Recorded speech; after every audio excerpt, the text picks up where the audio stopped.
Hey guys, I'm kind of torn because I get so emotional when I talk about Vermont. So we're just going to roll the pictures, let you look at them as we go, and we'll probably interrupt as we see the pictures pop up also to explain some of them. But none of this would be possible without our church, first of all, for the peoples whose hearts that God has touched to go to this area in Vermont. That's just not Christian. And sometimes we feel there like we're in another country because it is so dark and it's so worldly there. It's so liberal. And I'm not going to get political or anything like that. I'm just telling you the facts. And so it's our pleasure to go there and with our accents, as they say. I don't think we have one, but with our accents, and they love to hear us talk, so most of them will listen to us because we are different, and we're thankful for that. But none of this would be possible without your prayers, without your money donations. It takes a lot of money to run this team. It takes a lot of money, you'll see, to run the VBS. It takes a lot of money to get the donations up that we had, and we went fully stocked with stuff to give out to the homeless, to make packages. Calvin wants to touch more on that, so I'll let him do it. You can keep that moving if you can, Todd. Why am I yelling at you? I got a mic. So I know this is not David and Missy worthy, but I think for somebody who's not crafty, that stage was absolutely awesome. I've never been so proud in my life of the popcorn box that I made. And my buddy Delane's not here, but none of that would be possible either without Delane. She was our inspiration to get those going, and just she hand drew those. She didn't even use stencils. I mean, she amazes me of the talent that child has. I'm telling you. None of our little ones are here. I call them little ones, but Chase is at school, and Ethan's not here, and Delane's not here, and Madison is off somewhere. I don't know if it's a surprise or not, but she said she was going to watch, so hey, Madison. And we have some embarrassing pictures of her to show, so I told her I was going to show them since she wasn't here, and a lot of pictures of our little ones, our VBS. Our first day, we had 4-day VBS, and our first day we had one kid showed up, and we scared him to death. He looked like a deer in the headlights and tears, and he had fingernails in his daddy, and he was like, please don't leave me. And we're up there dancing and singing our little hearts out, and the dad's like, I am so sorry, but he can't stop crying, we're gonna have to go. And I'm like, I'm so sorry we scared you. But Mondays up there, we found out that it closes down like it's a Sunday. It's so weird. We had trouble getting in restaurants. I mean, they closed down a lot of things on Monday, and we did not know that. So a lot of the kids were at home with their parents on Monday. So we had a great crowd show up the rest of the week, and so God was able to work through all that. And Janet's not here to talk, so I can talk about her. And but she did all the teaching for us. The kids loved her. She makes sure she brings a sack of candy, and we just fill them up with candy. And so, of course, as they're sitting around, they're eating and chewing because we're like constantly, they're answering questions and we're throwing candy at them. And Chase does all of our snacks and provides all the drinks and everything for the kids. And that's his thing that he does, and he does very well with that. And I'll let everybody else talk about what they did. But Calvin will talk about some of the projects we did. With the money that we were able to raise here and the money that you guys donated, we were able not only to go and have our stuff paid for, but we were also able to leave over $2,500 for the church. So that is a blessing. And it, of course, again, that's wouldn't be possible without my church. And I tell everybody how awesome you guys are, and it touches our heart. To know that we can go and just that money's prayed over, and it's given with love, and we can show that throughout the community. And you see in here, that's Wyatt and Travis. Travis is a foster child there, And during the day when he doesn't have school, they didn't have school right through then. And he came and he worked and volunteered at the church. So, and Wyatt did the same when he wasn't in school. And so they came and they went to work with us and did everything we did. And we tried to give Wyatt candy and talk to him and try to give him food. And he never really did open up much. I think we got that he liked Reese's peanut butter cups out of him. Tina, was that it? And because he didn't want to ask for anything, he didn't want to take anything for granted. And Travis would not take anything. Yeah. Even when we were making food and giving it out, he wouldn't even have lunch with us or anything. Breakfast. Sorry. Travis would not eat meals with us. We would prepare our lunches there and our breakfast, and he would always say, "Nope, I don't want anything. I don't want anything." And one thing about Travis, when we first got there, he would not speak. He would not, and I'm just not going to have that. So I walked up to him, and I'm like, "Hey, my name's Tina. I'm from North Carolina. How you doing?" And he was just like, "I'm Travis." I said, "Well, Travis, how old are you?" He's like, "I'm 17. But by the end of the week, I was like, "Hey, Travis, you're my buddy, right? You're my friend. You're going to come hang out with me, right?" And he's like, "She's living in her delusional world again." But he's laughing while he's saying it. So, and I was really impressed with Ethan with Travis, too, because, again, Travis would not speak.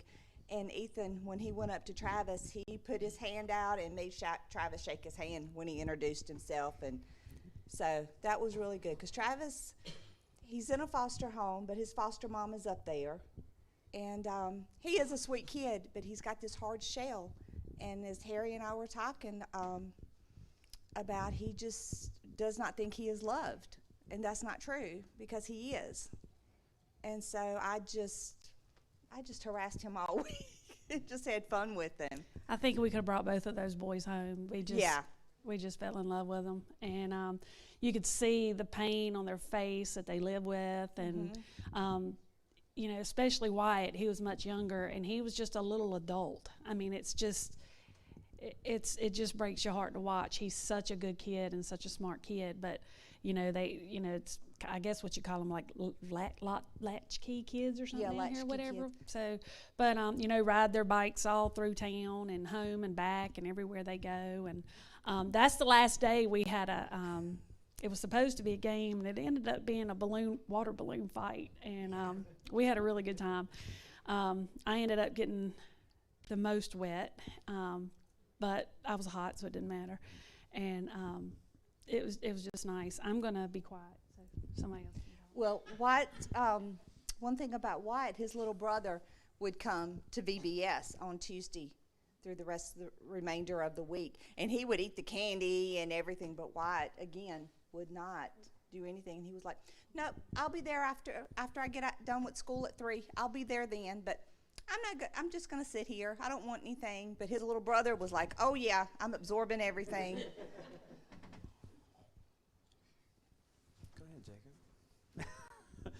Well, as you guys will see the slides, I do want to talk about some of the donations you guys gave.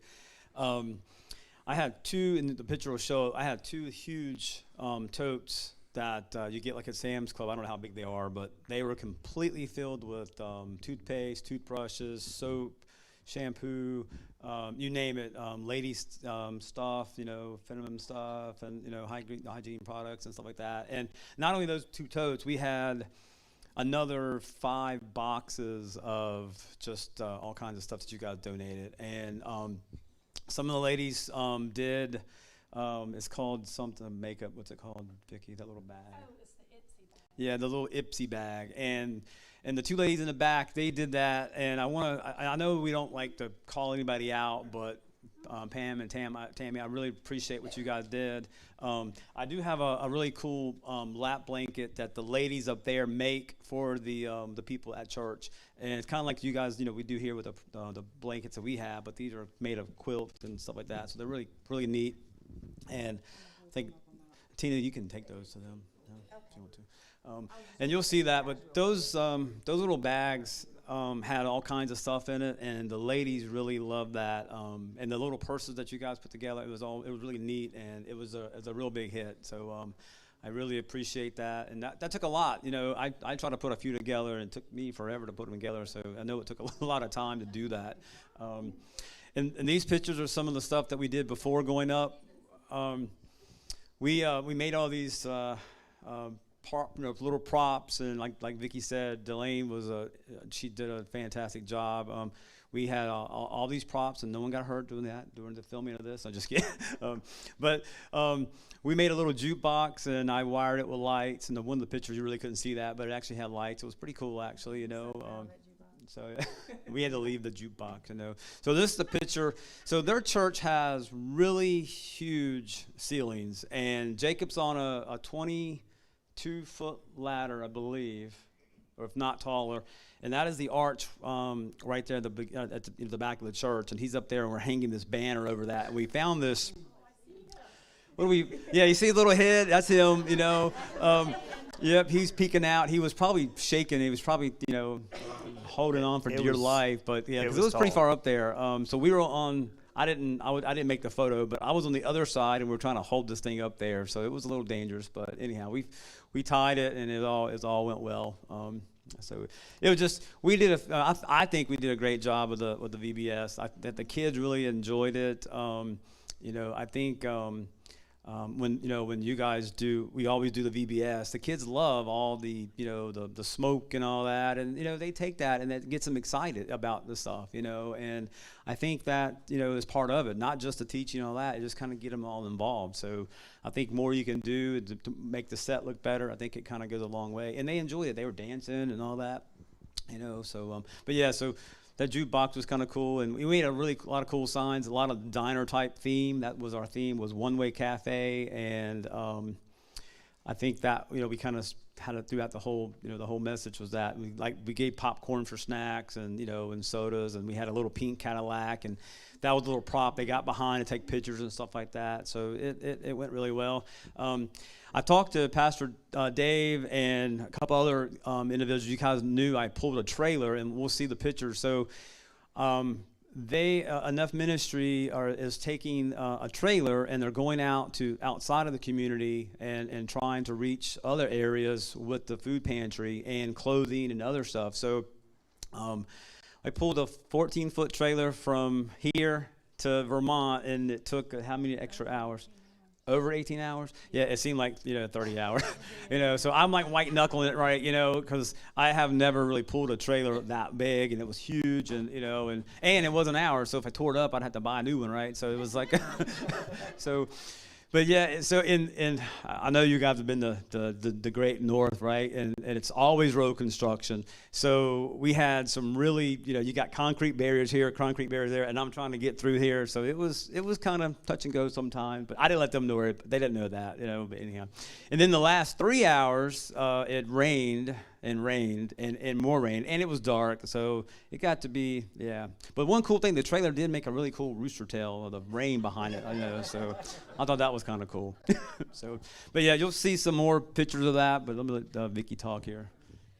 I was just going to tell you that we were in a car behind them, us four ladies, and so everybody else was in the van in front of us pulling the trailer, and Jacob introduced us to the walkie-talkies.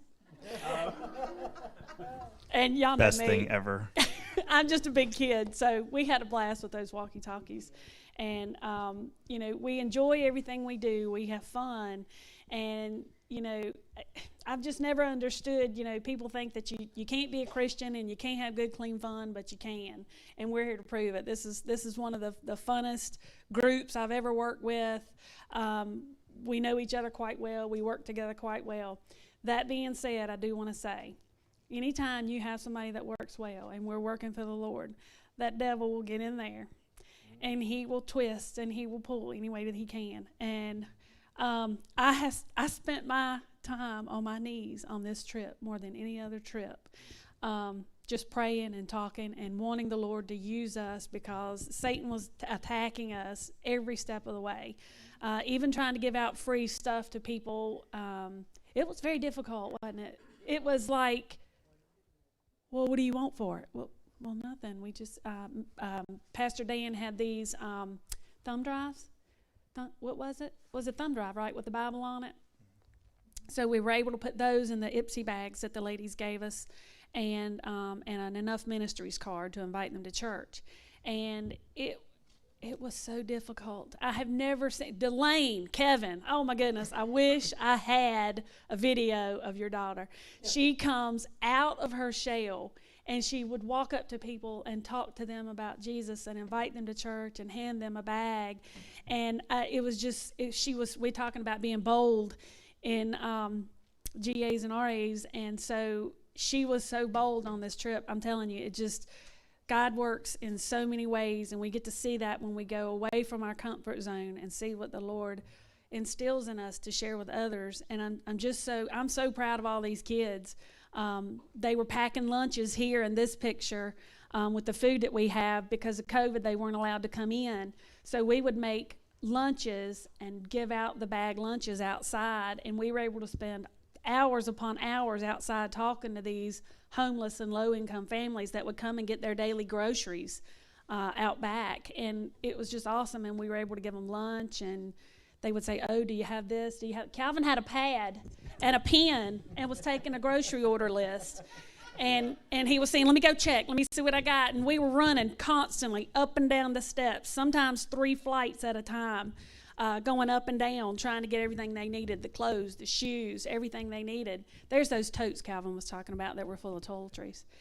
And I'm a good packer, and those things were packed. That does not include the Ipsy bags. Yeah. They were separate. Yeah. And so just seeing what God is doing at this church, what the Lord is doing with the gospel there and getting it in people's hands that can't go to church up there, is just awesome the way God's moving. These children were very smart. They were like little sponges. They knew the Bible. They knew the Word. So we had one little kid who, it was him and his 2 brothers or sisters. It was 3 of them. And their mother came early to get them. Their grandmother came early to get them the last day, and they were crying. They didn't want to leave. And I'm sorry, I was tickled. I was like, "You don't want to leave? He's crying." And Tina's like, "Vicky," I'm like, "But I'm so excited. You don't understand. He don't want to leave us." So we just get so overwhelmed, planning and just trying to get everything done right. And then you worry. And, Satan puts that in your head, and they're not going to come. They're not going to come. And then when they come, Satan puts it in your head, "Oh, they're not going to like it. They're not going to have fun." And then for these kids to say, "We don't want to leave. Do we have to leave?" And she's like, "Well, I guess I could make a call." And I'm like, "Yes." So they ended up being able to stay for the hot dog dinner and luncheon and the ice cream social we had afterwards. And so that's the stuff that was in the bag that the ladies made. It did not have makeup in it. So, but those, yeah, they were. And those people just grabbed them and loved them that outside. Now, we walked down the street. You'll see some pictures. Janet and her group took one side, and this was me and Delane and the girl that always helps us, Natasha and Tina. And Jacob was taking a picture. And so we were on one side, and we went the whole downtown. What was that, mile or 2? It ain't. It's not. It just felt it. But we put those bags, probably half a mile. And we talked to everybody that we saw coming, going, and tried to give out bags and the Bible on there, and just doing all that we could there. And, I feel like the church name is Enough Ministries, and I just feel like I'm a member there, even though I'm here. But it is truly a home away from home, and they make you feel welcome and loved, and it's just awesome. I'm going to stop talking because I could talk all night. So there's the trailer. That's pretty awesome. And Todd, if you go to the next picture, it kind of shows a little bit. So the front of that is actually going to be like a walk-in cooler. That AC unit will refrigerate that whole unit, and they're going to take all the food that's like frozen type stuff and take it out on the perishables and stuff like that, and then we'll take it out to the next little town over is called Plainfield. That's where they're taking this trailer now, and you'll kind of see some more pictures. We basically, it was just a shell, and we retrofit it. We put some shelving units in there.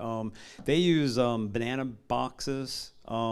Everything up there, they use these banana boxes. So they pretty much build a shelf around a banana box, and it's for food and for clothing, everything, and so we kind of retrofitted those shelves and make that fit.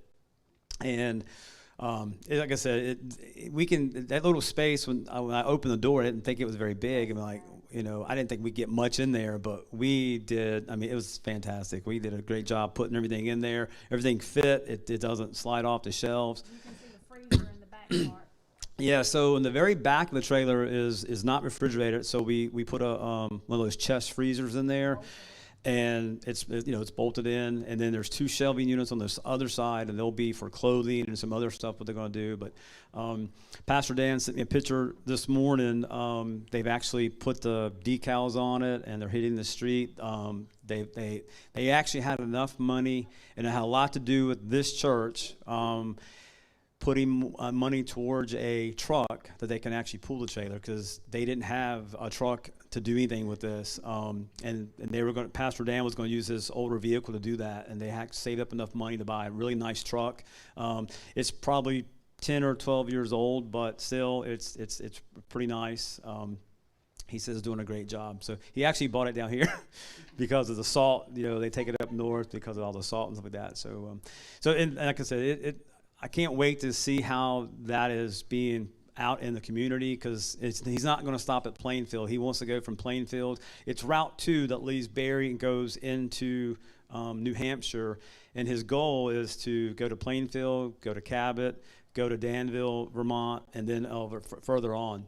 So that's the trailer. He told me, he said he was going to put an Antioch logo on there. I said, no, I said, it's not Antioch.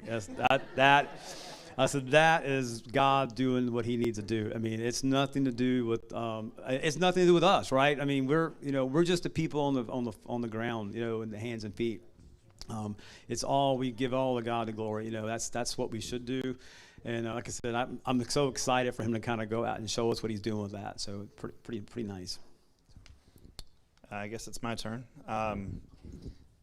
So this was a tough trip for me. There was a lot going on, and one of the things that I really wanted to just talk about was being faithful. And it's not just faithful in giving money, faithful being prayerful, faithful going. It is trusting that when you give money, that money is going to go to what it needs to go to. When you give your time, it's going to be blessed. And all of that comes down to the faith. It's not an easy thing to pack up and trust that calling. And a lot of people ignore that calling, whether it be to go on missions, whether it be to give money, whether it be to go to your knees in prayer. But a lot of people, in order for this type of thing to be blessed, we need to be prayer warriors. We need to be able to go. We need to be able to say, yes, I will answer the call that you've put on my heart and go. And for me, one of the things that I struggle with is last year when I went, it was during COVID, so it was just all work. We didn't do VBS last year. And this year when we went, it was a totally different experience for me. And even though I volunteer with VBS here all the time, every year, I do it in a non-direct capacity. So this time I was in charge of the games, and that is so far out of my comfort zone. And I don't know if the kids liked it. I'm kind of blinded to that. They loved it. It was terrifying for me because it was so far out of my comfort zone. And I had help from Steve. That's Madison. I had help with all the games. You're welcome, and Madison. Yeah, Steve. What's up, Steve? And one of the things is missions are not going to be comfortable. You're not in your comfort zone. You're in a foreign place, but we as Christians, we are told to be ambassadors for Christ. We are told to live in the world but not be of the world. And if we take that mindset, if we take that ideology into missions, it's no different than being, or what we should be doing here at home. It doesn't matter where you go. Your mission field is anywhere inside and outside of your home. If you're a father, your mission field is your kids. It's being a leader to your family. It's being the spiritual head of your household. If you're a wife, it's being the nurturer. So no matter where you go, it's your mission field. And going to Vermont, while different, it's just a different mission. And God he's not going to call you and not equip you. You may, I go and I'm like, I don't know what I'm going to do. You know, if you were ever there and you watch Calvin work, it's probably not in the slideshow, but it was like 9:30, 10, 11 o'clock at night or something like that, and he's still working. He is still working. We're still packing coolers and we're still moving stuff. And I mean, he's just a workhorse. He just doesn't ever stop until you tell him to stop. And it reminded me of a passage in John 4. Just after Jesus talks to the woman at the well, the disciples are saying, hey, it's time to eat. And he's like, eat? I ain't got time to eat. We're saving people.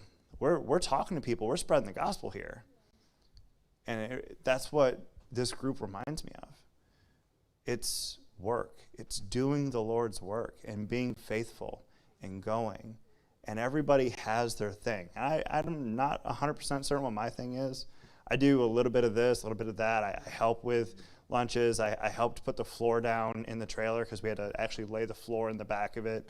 Helped a little bit with shelves. The year before, I helped with painting, which is not something I'm overly comfortable doing because I'm not good at it. But we did good at it. That's true. But it's about being faithful, and it's about saying, okay, I don't know what you want me to do. I don't know what I'm going to do. I don't know what my specific calling is for this, but I know that, yeah, look at that. Notice I don't have shoes on. My shoe was my tripod. You find anything to keep a tripod. That's why we took him, his tripod shoe. I guess my area of expertise is taking stuff to be prepared of what do we need, and they come to me like, hey, do you have batteries, or do you have this, or do you have that? And that's kind of my thing, I guess. That is your thing. That is my thing. That's your thing. It's my thing. That's his thing. He's always prepared. But it is about being faithful, and it's about going, and it's about making sure that we are getting the gospel out there, and that's really what it comes down to. We go, we have fun, but at the end of the day, it's showing the love of Christ to a very, very dark part of the United States. And when you go there, it's not an understatement to say that you feel it. You can feel it in the environment, you feel it in the atmosphere. And the moment you step out of enough ministries and you start going into town, it's not like it is here. It is different.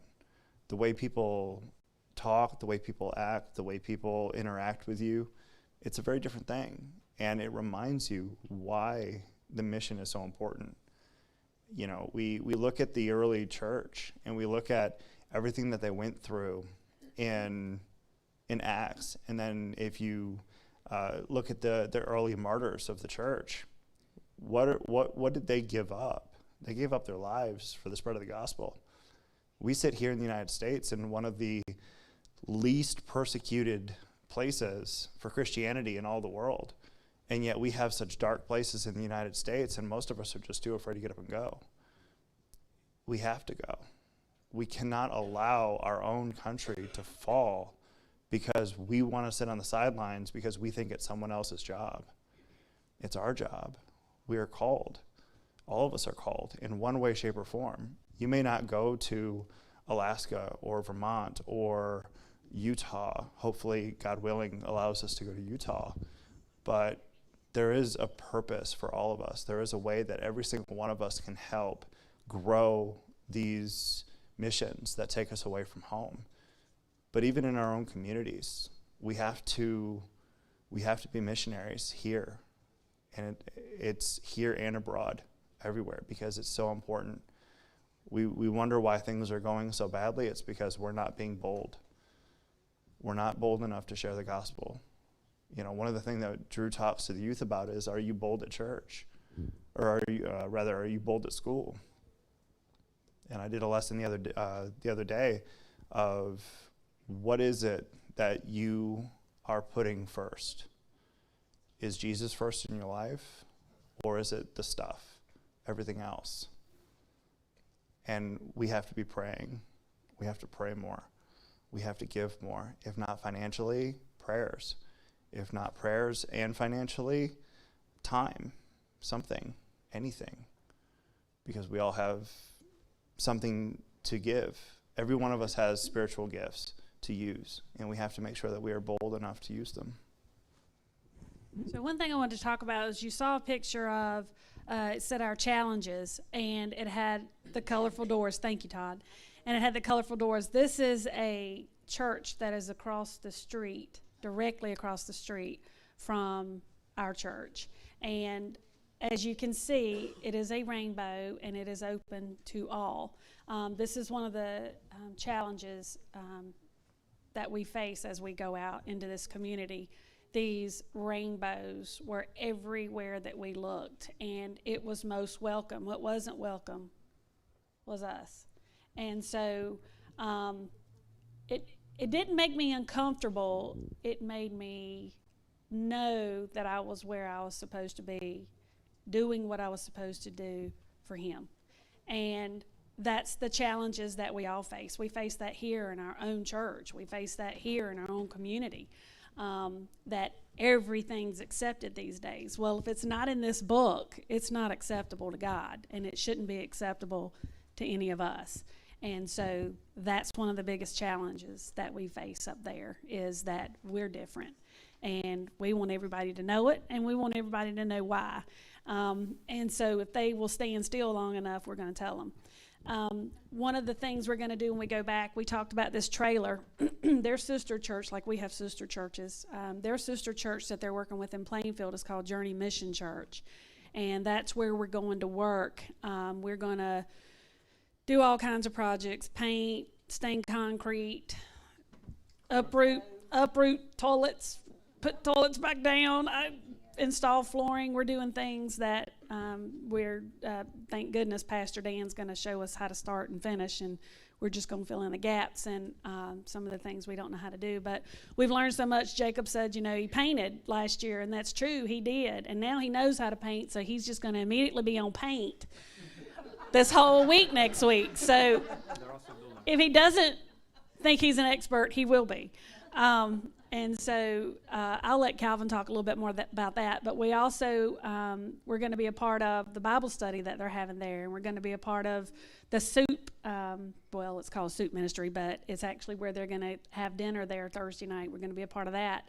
And so they're moving in Plainfield, and that's where the trailer goes and the closet goes. And we're just so excited to be a part of that, to have it up there to do. And that's where we're going to be working this coming week. We leave Saturday bright and early, and we'll be home Saturday or Sunday next week, depending on how early we get finished. She pretty much said that we are going to do a pantry, a smaller pantry is there at the Plainfield Church, so the community can kind of go there and pick the food and stuff like that. Vicki mentioned we had a list of food that we were giving out and stuff like that, but not only that, I gave out more Bibles this year to the people that were coming up and getting food than I ever have. So I thought that was pretty successful for me. I was out working on the trailer, and the pantry would, this is probably a 10 by 12 pantry of nothing but shelves and food and stuff like that. And this thing would get emptied out, almost every 3 or 4 hours. And so we would fill it back up. And when we did that, that was a way till we could talk to people. And like I said, I had so many people. I was very surprised at how many Bibles I was able to give out this time. So I was pretty pleased with that. So yeah, and like Vicki said, their sister church Journey, they have a pastor there now that's preaching.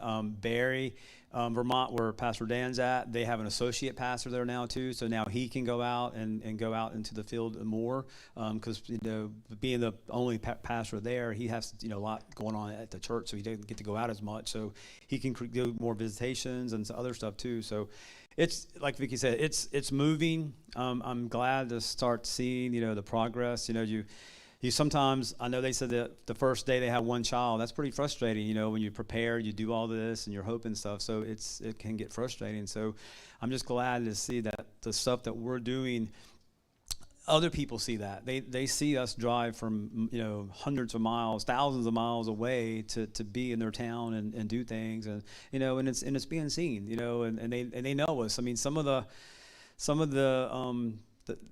homeless, they've seen us several years, and they come and they know who we are, and they know we're from North Carolina, and and so it's a blessing to see that, So. Oh, real quick.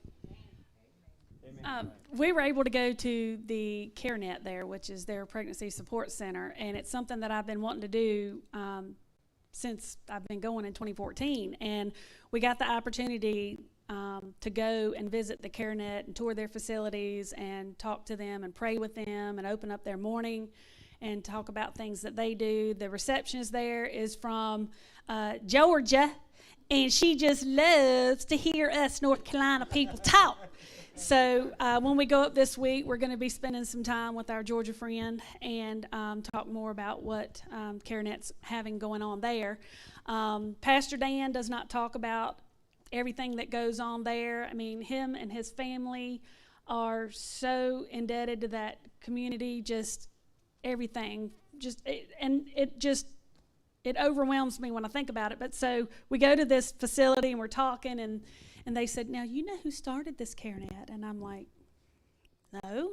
And they said, Pastor Dan's father and mother. And I'm like, so I go back to Dan, and I'm like, you just won't go and tell me? And he said, well, it never came up. So, but we were able to leave money there with them for them to be able to purchase things from the donations that you guys made there, so that they can get car seats and other things that those ladies and children need there.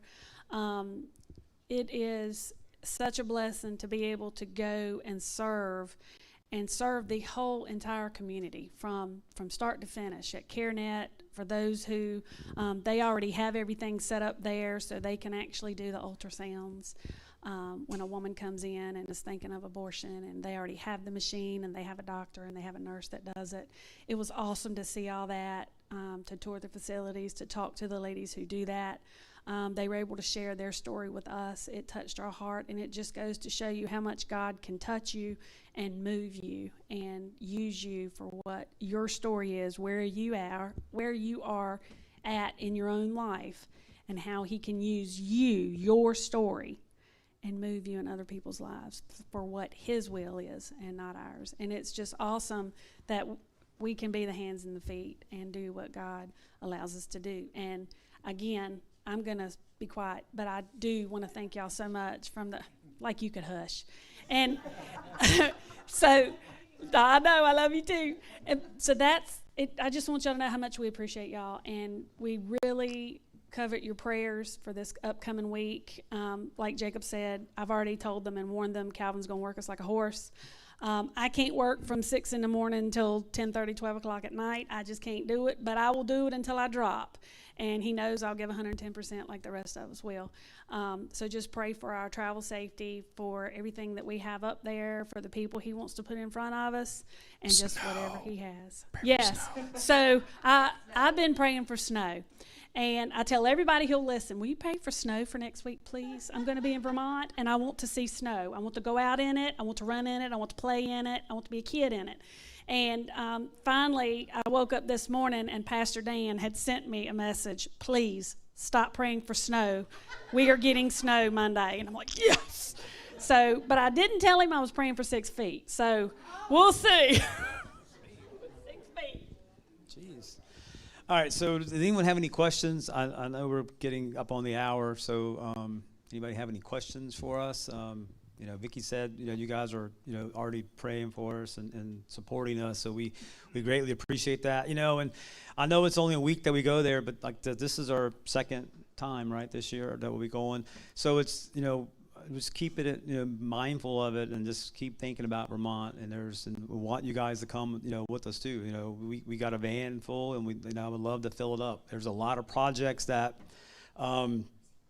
we can't get to because we don't have enough. We have a bus. Yeah, we have a bus for sure, but there's a lot of projects that that don't get finished because it's just me and a couple others that are doing it. So it's challenging there. So if you're willing to get on a van and ride for 18 hours, odd speed if you want me to, I can get there maybe in 17 hours. I don't know, but I'm kidding. But anyhow, yeah, we really would want especially some of the ones that are we're looking at over in Journey. They've got some property that they want to make it a mission house. So when we do come, we're not sleeping on air mattresses. We can actually sleep in a bed. So hopefully next year we'll be doing that and trying to getting that ready for the next year. So or sleeping in the fellowship hall. Yeah, so you sleep wherever, right? You guys, if people that's been on mission trips, you never know what you're going to sleep on. The floor, or the mattress, or wherever. You sleep where they tell you to sleep, and you shower when you shower, and you shower where you want to, and stuff like that. So it's different. Wait, you showered? Yeah, I know. They say I smell good, so I don't shower, but anyhow. But again, it would be nice.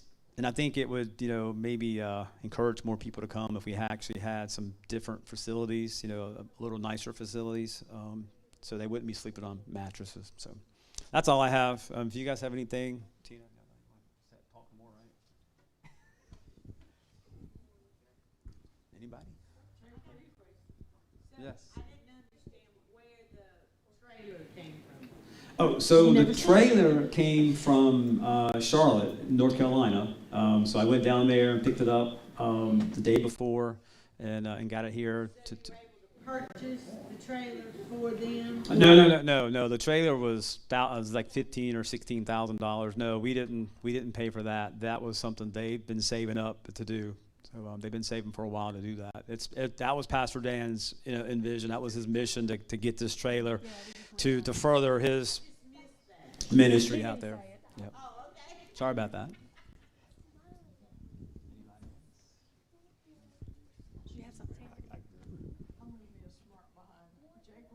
On that ladder, because you were scared one of them was going to push you off? No. If anything, I was scared to fall on the cross that was behind it, because that cross is large and heavy and well built, and it's incredibly heavy to move. And it had like real like stakes in it. So yeah, no. If anything, that's what I wasn't afraid to fall. I was afraid to hit that on my way down, because the fall would have been mostly fine. The landing on the cross, not okay. Terry, So- the funny part was you saw how everything was laid out on the stage. I should have videotaped it. Here is Jacob. Don't touch it. Oh yeah, my little It's got to be OCD. straight. Don't touch it. Don't touch it. I had some Every OCD line had on to the be floor. straight. I didn't want there to be wrinkles in the floor, so I tried to like smooth it out. And every time somebody would be like, "Oh, I need to go up," no, stop, stay off my floor. It became my floor. That was my OCD thing for the week, but that's okay. It worked out. Send snow pictures. Send snow Pictures of the snow. Oh, yeah. That's for sure. So another thing, Jacob said, he did excellent with the kids, him and Tina both. Well, the first year we went, Tina's like, I'm not good with children. Who's good with children now? As long Tina? as Dom and Ariana are there, they are my kids. So love Jacob, me some Dom we and didn't show the Ariana. pictures, but we have 2 aisles there that go down in enough, and so we played this one game where you worked as a team and you pulled one of your mates down on a sack, and then you switched places and pulled them back. And Jacob says, "Okay, who's going to pull me?" And I'm not telling you a lie. All the kids went. So who pulled you? It was me and Ethan. I think it was just you and Ethan. Just me and Ethan. Yeah. That was fun. Good But times. you just turn, and then they clapped and they want you to join in. They want you to be a part of it. And so basically, if you don't know how to do anything, you just join in. And so we just had so much fun. It was just fun. We did a team building exercise that you wanted us to do our first I morning didn't want them there. to do them. I made them do it. Yeah, she made us do it. So anyway, we had to stand half of us over here, half of us over here, and we had to hold our arms out, both of our arms out. Well, she was trying to get the point that we have each other's backs no matter what. We're there for each other through thick and thin the whole time we're there and when we get back here. And so Vicki was staying at the top, and she would just run and jump, and we would have to catch her. Yeah, that was one We thing. all did that. We all had to do it. Chase We caught Chase. had to do We that. caught Chase. We all did it. We all And did it. Every one of us. We didn't have a choice. Vicki made me. Let me tell you why we did that. Satan can attack from within, and we know that. We know that as a church here, as a whole. And any little thing, you know, when you've got, 10, 11 of us all together, tight-knit quarters, we're not comfortable. Some of us were cold. Some of us were hot. Some of us were just miserable. Some of us were just be quiet, turn the light off, and let us go to sleep. Angry. And so, like I said, I was just on my knees, and the Lord said, you know, we've got to show this team that we have each other's back no matter what. And that's what he brought to my mind. So when I got up the next morning, I said, eat breakfast, meet me upstairs. And they thought I was kidding. I said, I'm going to run and you're going to catch me. And they're like, yeah, right. And I took off running. And they're like, oh, get her. You know, and and then I made every single one of them do it. And Delane, all of them. And we switched places, and we, you know, and that's the point that we need here.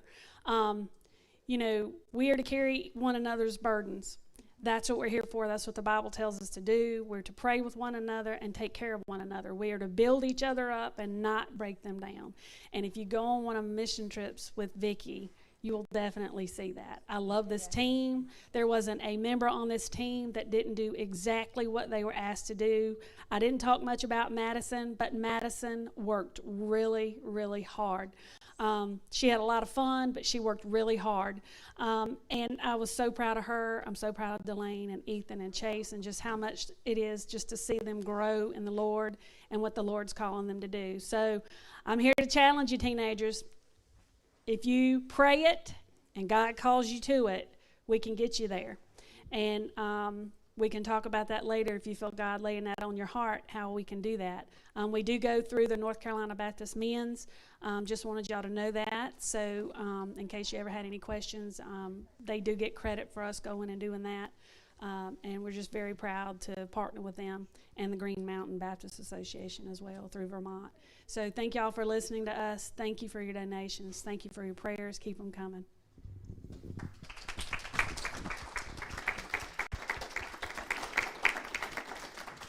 And I was asked to do the closing prayer, so that's what I'll do. Gracious Heavenly Father, thank you for this day. Thank you for giving us this open stage to be able to stand here and present what we've done, what we're doing, what we plan to do. And as we see in the book of Acts, how important it is to actually do these kinds of presentations after a mission, to inform the home body of what's going on and how we need their continued prayers, their continued support, and any kind of support that comes. Like, we thank you for this opportunity to be able to go a second time. We thank you for everybody here that was given ears to hear what's going on, and we thank you for those prayers in advance, the prayers that have been happening through the night. As we go out this weekend, we just pray for safe travels. We pray for whatever we sow up there this week. We just pray that the harvest is plentiful.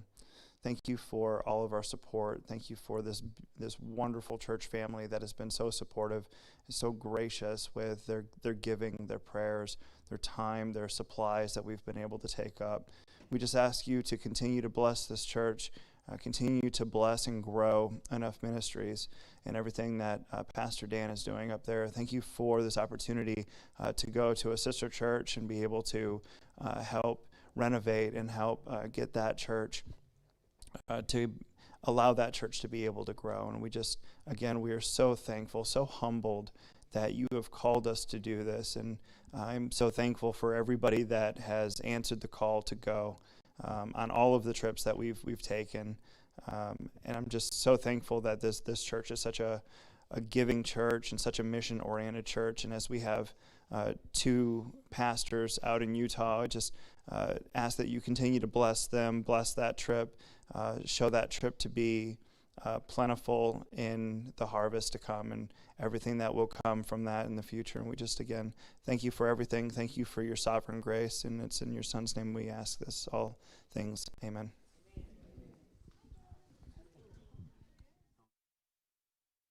Amen.